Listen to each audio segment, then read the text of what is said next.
कहानी की शुरुआत होती है सॉन्ग नाम के एक अमीर आदमी से जो बुसान के बैरन बैंक में मैनेजर के तौर पर काम करता था। ऐसी ही एक सुबह सॉन्ग काम के लिए तैयार हुआ और अपनी बेटी साशा और छोटे बेटे टॉम के साथ घर से निकला। उसका प्लान था कि पहले दोनों को स्कूल छोड़ेगा और फिर ऑफिस चला जाएगा। लेकिन जैसे ही वो कार में बैठे तो सॉन्ग ने एक अजीब सी बदबू महसूस की, लेकिन उसने इस पर ज्यादा ध्यान नहीं दिया। अपनी बीवी को बाय बोलकर उसने गाड़ी चला दी। थोड़ी देर बाद सॉन्ग ने पास ही कहीं फोन बजते हुए सुना और अपनी बेटी से फोन उठाने को कहा, लेकिन लड़की ने कहा कि ये मेरा फोन नहीं है। तब सॉन्ग ने ग्लव कंपार्टमेंट चेक किया तो उसे वहाँ पर फोन पड़ा हुआ मिला, जिससे वो पूरी तरह हैरान हो गया। अब उसने सोचा कि शायद ये ड्राइवर का फोन होगा। जैसे ही उसने फोन उठाया तो दूसरी तरफ से एक अनजान आदमी ने कहा कि मेरे पास तुम्हारी गाड़ी के बारे में खुफिया जानकारी है। लेकिन सॉन्ग को लगा कि ये कोई स्कैमर होगा, इसीलिए उसने तुरंत फोन काट दिया। पर फिर सॉन्ग की नजर उस फोन के वॉलपेपर पर पड़ी, जिसमें उसी के परिवार की फोटो लगी हुई थी। ये देखकर वो काफी चौंक गया। उसने साशा से इस फोटो के बारे में पूछा तो साशा कहने लगी कि ये तो हमने पिछले साल खींची थी, आप बहुत बिजी थे तो आ नहीं पाए थे। उसने ये भी बताया कि मम्मी ने अपनी फेसबुक प्रोफाइल पे ये फोटो डाल रखी है। तब सॉन्ग और ज्यादा कंफ्यूज हो गया कि आखिर ये फोन है किसका। फिर अचानक से फोन दोबारा बजा और इस बार कॉलर ने खुलासा किया कि उसे सॉन्ग और उसकी बैंक पोजीशन के बारे में सब कुछ पता है। इसके बाद उसने एक चौंका देने वाली बात बताई। उसने कहा कि मैंने तुम्हारी सीट्स के नीचे एक प्रेशर सेंसिटिव बम लगा दिया है और अगर कोई भी गाड़ी से बाहर निकला तो गाड़ी तुरंत ब्लास्ट हो जाएगी। लेकिन सॉन्ग को लगा कि ये एक घटिया मजाक है और उसने फोन काट दिया। फिर थोड़ी देर बाद सॉन्ग एक गैस स्टेशन पर पहुंचा और जैसे ही वो गाड़ी से उतरने वाला था तो उसके फोन पर फिर से एक कॉल आया। इस बार कॉलर ने पूछा कि तुझे गाड़ी में कोई अजीब सी महक नहीं आई, और तब जाकर बैंकर वाकई में डर गया। उस आदमी ने खुलासा किया कि मैं बहुत समय से तुझे ट्रैक कर रहा हूँ और अगर वो गाड़ी से बाहर निकला तो उसके बच्चे कुछ ही सेकंड में मर जाएंगे, ये पक्का है। उसी वक्त पेट्रोल पंप का एक एम्प्लॉय वहाँ आ गया और सॉन्ग पर चिल्लाने लगा कि गाड़ी से उतर के पेट्रोल भर ले ना, टाइम पास क्यों कर रहा है। पर एक डरे हुए सॉन्ग ने उसे कुछ पैसे दिए और कहा कि भाई तू ही भर देना। इसके बाद सॉन्ग गाड़ी चलाता रहा और कॉलर के कहने पर उसने अपनी सीट के नीचे हाथ डाला, जहां उसे सच में एक बम मिला, जिससे वो पूरी तरह घबरा गया। कॉलर ने बताया कि इसका डेटोनेटर मेरे पास ही है, अगर तूने पुलिस को बुलाने की कोशिश भी की तो मैं तुरंत बॉम्ब को ब्लास्ट कर दूंगा। बेचारे डरे हुए सॉन्ग ने पूछा कि तुम्हें चाहिए क्या। तब कॉलर ने डिमांड रखी कि 1.7 बिलियन वॉन यानी कि 10.5 करोड़ रुपए लगभग मेरे अकाउंट में डाल दो और साथ ही 6 करोड़ रुपए कैश भी चाहिए। सॉन्ग ने कहा कि मेरे पास इतना पैसा कहाँ है, लेकिन कॉलर ने कहा कि तू इतने बड़े बैंक का मैनेजर है,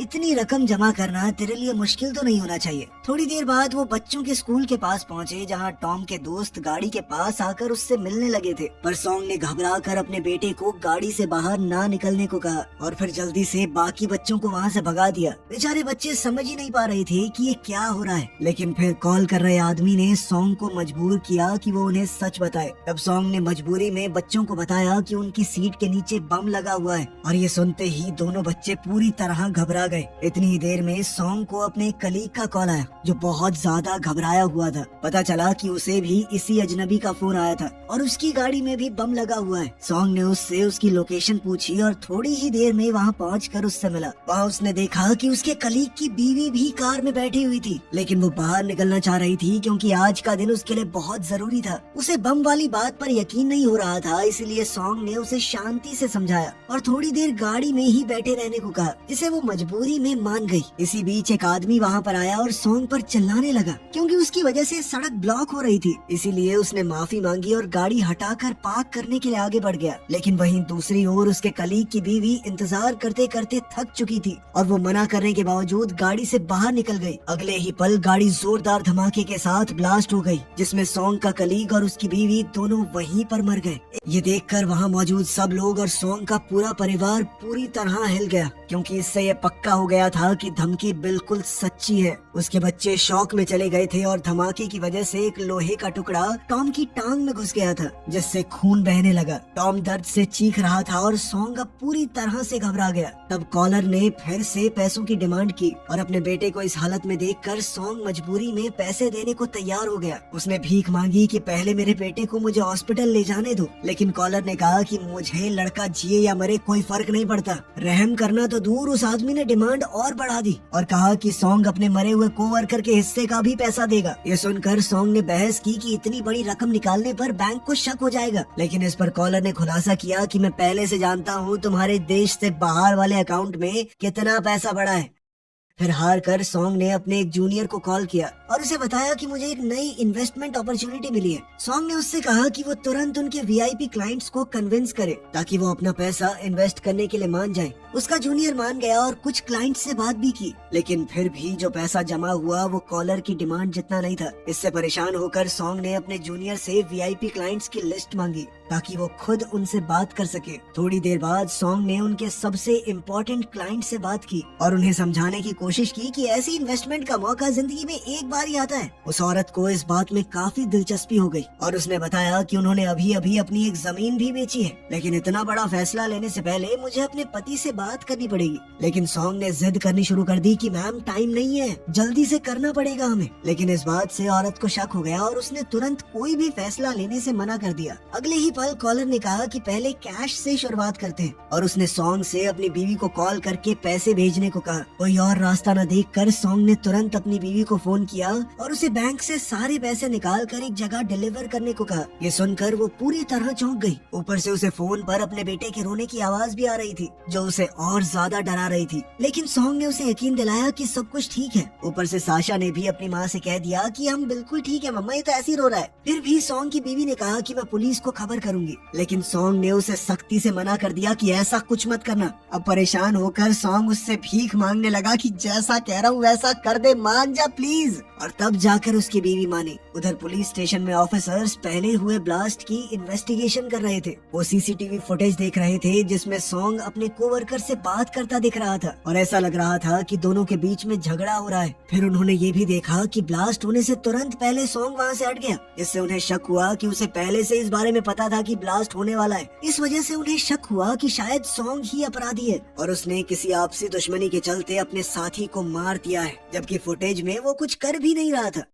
खैर दूसरी ओर थोड़ी ही देर बाद सॉन्ग बैंक के सामने पहुंचा, जहां उसने देखा कि उसकी बीवी भी वहां आ चुकी थी, लेकिन वो अपनी एक सहेली को साथ ले आई थी जिससे सॉन्ग को घबराहट होने लगी। फिर उसकी बीवी पैसे निकालने के लिए बैंक के अंदर चली गई, जबकि उसकी सहेली सॉन्ग से बात करने के लिए कार की खिड़की पर नॉक करने लगी। पर डरे हुए सॉन्ग ने उसे दूर रहने का इशारा किया और वहां से गाड़ी भगा दी। पैसे निकालने के बाद सॉन्ग ने अपनी बीवी से कहा कि कॉलर के कहने पर बैग को एक मेल बॉक्स के सामने रख दे। उसकी बीवी ने ऐसा ही किया, लेकिन थोड़ी देर बाद उसने बताया कि एक लंबा सा आदमी उसकी तरफ आ रहा है और उसे बड़े अजीब तरीके से घूर भी रहा था। ये सुनकर सॉन्ग तुरंत उस तरफ गाड़ी भगा कर ले गया और अपनी बीवी को तुरंत वहाँ से निकल जाने को कहा। लेकिन जब तक सॉन्ग वहाँ पहुँचा तब तक पुलिस उस आदमी को उसकी बीवी की मदद से गिरफ्तार कर चुकी थी। ये सुनकर सॉन्ग ने चैन की सांस ली कि शायद अब वो और उसका परिवार सुरक्षित है। पर अगले ही पल उसकी सारी उम्मीदें टूट गयी, क्योंकि कॉलर अभी भी फोन पर ही था। उसने कहा कि पुलिस को साथ मिलाकर तुमने बहुत बड़ी गलती कर दी है। इसके बाद उस आदमी ने काउंटडाउन शुरू कर दिया और सॉन्ग और उसके बच्चे अपनी मौत के लिए तैयार हो गए। लेकिन अचानक गाड़ी की बजाय वो मेल बॉक्स ब्लास्ट हो गया। पूरा इलाका धुएं और आग से भर गया, लेकिन किस्मत से सॉन्ग की बीवी जिंदा बच गई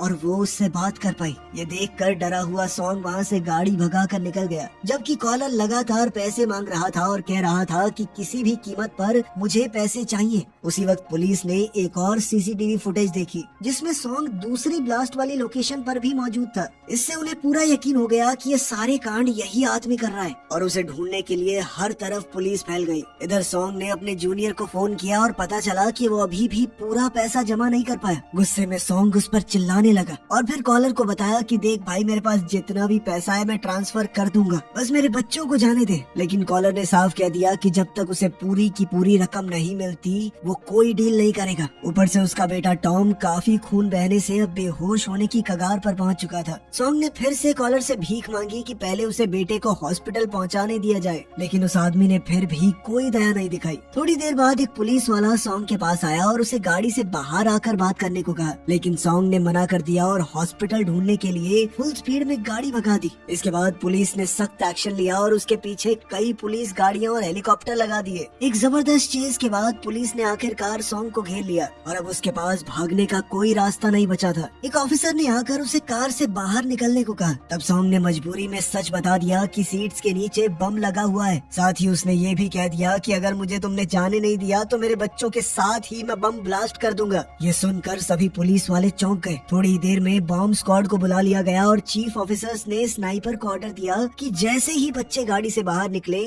सॉन्ग को शूट कर दिया जाए। फिर एक फीमेल ऑफिसर सॉन्ग के पास आई और उसे अपने बच्चों को छोड़ने के लिए भीख मांगी, लेकिन एक बेहाल सॉन्ग ने मना कर दिया और फोन की ऑन कॉल स्क्रीन दिखाई। ऑफिसर को समझ आ गया कि मामला कितना नाजुक है, इसीलिए उसने पानी की बोतलें और एक वॉकी टॉकी दे दिया ताकि पुलिस सब कुछ सुन सके। जब पुलिस वहाँ से थोड़ा दूर हुई तो सॉन्ग ने वॉकी टॉकी को फोन के पास रख दिया। उसने कॉलर से बात करने की कोशिश की, लेकिन दूसरी तरफ से कोई आवाज नहीं आई। तभी उसे कॉलर का एक मैसेज मिला जिसमें लिखा था कि वॉकी टॉकी को पहले बाहर फेंक दे। मजबूर होकर सॉन्ग ने ऐसा ही किया और पुलिस वाले हैरानी से देखते रह गए। फिर सॉन्ग ने आसपास देखा और भीड़ को देखकर उसे समझ आ गया कि कॉलर इन्हीं में से कोई है। उसने गाड़ी का हॉर्न बजाया और कॉलर के फोन से भी उसी हॉर्न की आवाज आई। इससे साबित हो गया कि वो आदमी आसपास ही है। कुछ पल बाद सॉन्ग ने भीड़ में एक आदमी को फोन पर बात करते देखा, लेकिन वो बस बेबस होकर उसे देख सकता था, पुलिस को कुछ भी बता नहीं सकता। फिर कॉलर ने सॉन्ग से कहा कि अगर तुम एक आम जिंदगी जीते तो ये सब कभी नहीं होता। उसने सॉन्ग से 6 साल पहले की बातें याद करने को कहा, जब सॉन्ग बैरन बैंक में काम करता था। लेकिन इससे पहले कि वो आगे कुछ कह पाता, अचानक कॉल कट हो गई। असल में पुलिस ने पूरे इलाके के सिग्नल ब्लॉक कर दिए थे, इससे कॉलर सॉन्ग से कांटेक्ट ही नहीं कर पा रहा था। तभी एक ऑफिसर ने सॉन्ग से उसका फोन मांगा और सॉन्ग ने बड़ी चालाकी से अपना पर्सनल फोन दे दिया, न कि वो फोन जो किडनैपर ने दिया था। इसके बाद बॉम्ब स्क्वाड ने कार की जांच की तो पता चला कि बॉम्ब सिर्फ और सिर्फ फ्रंट सीट के नीचे लगे थे, बैक सीट के नीचे नहीं। इसका मतलब बच्चे सुरक्षित थे और फिर टॉम को तुरंत मेडिकल हेल्प के लिए ले जाया जाता है। लेकिन साशा अपने पापा को अकेला छोड़ने के लिए बिल्कुल भी तैयार नहीं थी। पुलिस ने जब उसे बाहर निकालने की कोशिश की तो साशा ने दूर से ही स्नाइपर को देखा जो उसके पापा पर निशाना लगाए खड़ा था। ये देखकर उसने एक बहुत ही चौंका देने वाला फैसला लिया और वो तुरंत से फ्रंट सीट पर भाग गई, जिसका मतलब ये था कि अब वो भी कार से नहीं निकल सकती। ये देखकर सॉन्ग इमोशनल हो गया और उसने पूछा कि तुमने ऐसा क्यों किया और तुम्हें स्नाइपर के बारे में कैसे पता चला। तब साशा ने कहा कि मैं अपने पापा को ऐसे नहीं छोड़ूंगी।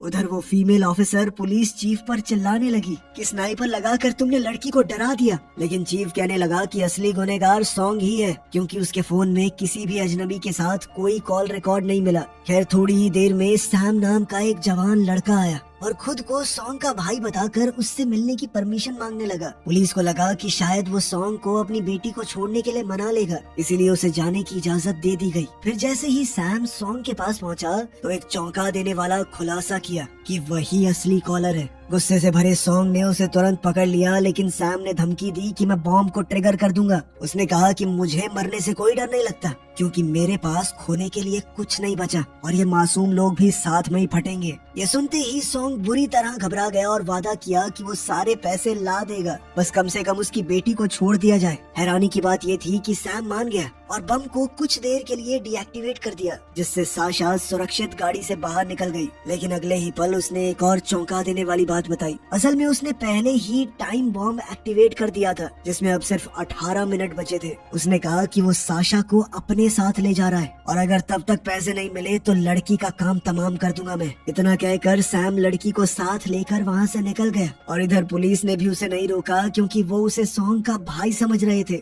उधर सॉन्ग भी अब पागलों की तरह गाड़ी भगाकर उसके पीछे निकल पड़ा। उसके पीछे अब पुलिस की कई गाड़ियां लग चुकी थी। इधर सॉन्ग की बीवी टीवी पर ये सब कुछ देखकर चौंक गई जब एक अजनबी आदमी खुद को सॉन्ग का भाई बता रहा था। उसने तुरंत पुलिस को फोन करके बताया कि वो आदमी सॉन्ग का भाई नहीं है, लेकिन तब तक बहुत देर हो चुकी थी, क्योंकि सैम उनकी नजरों से गायब हो चुका था। थोड़ी देर बाद सॉन्ग ने अपने एक बॉस को कॉल किया और उसे जिंदगी मौत का सवाल बताकर कुछ पैसे उधार मांगे, लेकिन उस आदमी ने साफ मना कर दिया। उसने कहा कि सॉन्ग ने क्लाइंट से बिना परमिशन लिए बहुत सारा पैसा पहले ही ले लिया है, इसलिए बैंक उस पर फ्रॉड का केस करेगा। ये सुनकर सॉन्ग पूरी तरह टूट चुका था। आखिरी उम्मीद के तौर पर उसने अपनी बीवी को कॉल किया और सारे अकाउंट से पैसे ट्रांसफर करके कॉलर को भेजने को कहा। फिर सैम ने सॉन्ग को कॉल करके समुद्री जहाजों के एक डॉक पर आने को कहा। ये जगह देखकर सॉन्ग को 6 साल पहले के अपने गुनाह याद आ गए। फिर हम देखते हैं कि असल में 6 साल पहले सॉन्ग बैरन बैंक में एक आम एम्प्लॉय था। उस वक्त बैंक ने केमिकल फैक्ट्री के वर्कर्स को झूठी और चालाक मार्केटिंग के जरिए इन्वेस्ट करने के लिए फंसा लिया था, और जब मार्केट अचानक से क्रैश हुआ तो उन लोगों की सारी जिंदगी की कमाई डूब गई। इन इन्वेस्टर्स में से एक गरीब प्रेग्नेंट औरत भी थी जिसने अपनी पूरी जमा पूंजी लगा दी थी, लेकिन मदद करने की बजाय सॉन्ग ने सारे सबूत मिटा दिए और बैंक के फ्रॉड को छुपा दिया। इस घिनौने काम के बदले उसके बॉसेस ने उसे प्रमोशन देकर ब्रांच मैनेजर बना दिया। वो बेचारी प्रेग्नेंट औरत सॉन्ग के पास आई और रो रो कर उससे कम अपनी अपने हक का पैसा वापस निकालने का तरीका पूछने लगी, लेकिन लालच में अंधे सॉन्ग ने उसे नजरअंदाज कर दिया। अब खुलासा होता है कि वो प्रेग्नेंट औरत सैम की बीवी थी और आज सैम अपने परिवार का बदला लेने आया था। अब प्रेजेंट में सैम साशा के साथ गाड़ी चला रहा था, तब उसे कॉल आई कि उसके अकाउंट में 1 बिलियन वॉन जमा हुए हैं। ये किसने किए हैं? सैम ने कहा कि ये सब इसलिए हुआ है क्योंकि मैंने फ्रॉड करने वाले बैंक के खिलाफ केस जीत लिया है और अब उसे सारे फैक्ट्री वर्कर्स की जिंदगी एक नए तरीके से शुरू करने का मौका मिल चुका है। थोड़ी ही देर में सॉन्ग भी इसी केमिकल फैक्ट्री के पास वाले डॉक पर आ पहुंचा, जहां बैंक के खिलाफ प्रोटेस्ट के बोर्ड लगे हुए थे। यहीं उसने देखा कि उसकी बेटी एक दूसरी गाड़ी में बंधी हुई थी। सॉन्ग ने शर्मिंदा होकर अपनी बेटी से माफी मांगी और कहा कि उसने जिंदगी में लालच के चक्कर में बहुत गलत काम किए थे और अब वो उनकी सजा भुगत रहा है। तभी सैम वहां आया और सॉन्ग के साथ फ्रंट सीट पर बैठ गया। सॉन्ग फिर से अपने पाप के लिए माफी मांगने लगा और वादा किया कि वो सभी विक्टिम्स के लिए लड़ेगा, लेकिन सैम ने मना कर दिया। उसने बताया कि मैंने और मेरी बीवी ने बैंक के खिलाफ केस किया था। उस केस को लड़ने के लिए उन्हें दूसरे बैंक से लोन लेना पड़ा, जिसने उन्हें कर्ज के जाल में ऐसा फंसाया कि आखिरकार उसकी बीवी ये सब झेल नहीं सकी और वो मेरे होने वाले बच्चे के साथ साथ चल बसी। उस एक पल में सैम ने अपना सब कुछ खो दिया था। फिर सैम ने सॉन्ग को गाड़ी पानी में ले जाने को कहा ताकि ब्लास्ट उसकी बेटी से थोड़ा दूर हो। मजबूरी में सॉन्ग गाड़ी को समुद्र में ले गया, लेकिन बम फटने से पहले ही गाड़ी पानी के अंदर डूब चुकी थी। इससे सैम बेहोश हो गया और सॉन्ग ने उसे बचाने की कोशिश की, लेकिन उसे निकाल नहीं पाया। थोड़ी ही देर में बम फट गया, लेकिन सॉन्ग किसी तरह बच निकला और पुलिस ने उसे रेस्क्यू कर लिया। बाद में सॉन्ग ने ऑफिसर्स से सैम के बारे में पूछा तो पता चला कि बदकिस्मती से उसकी मौत हो चुकी थी। इस घटना के बाद सॉन्ग ने अपनी जिंदगी बदलने का फैसला कर लिया। उसने उसी पल सारे निर्दोष वर्कर्स के लिए लड़ने की कसम खाई। जल्द ही उसने पब्लिक के सामने आकर बैंक के सारे फ्रॉड और अपने भी गुनाह कबूल किए। उसने कबूल किया कि मैंने ही असली सबूत मिटा दिए थे, लेकिन अब उसकी गवाही दोषियों को सजा दिलाने के लिए काफी थी। आखिरकार हम देखते हैं कि सॉन्ग गाड़ी चला रहा था और उसके बॉस ने उसे कॉल करके रुकने की भीख मांगी। ये भी कहा कि जॉब वापस दे दूंगा तुझे, हमारे खिलाफ गवाही मत दे, लेकिन सॉन्ग ने बिना सुने फोन काट दिया, जिससे साफ हो गया कि जब तक इंसाफ नहीं मिलेगा तब तक वो रुकने वाला नहीं। इसी के साथ दोस्तों ये कहानी यहाँ पे खत्म हो जाती है। बाकी आप बताइए आपको कैसी लगी। मिलते हैं आपसे अगली वीडियो में। ध्यान रखेगा अपना। Thanks for watching.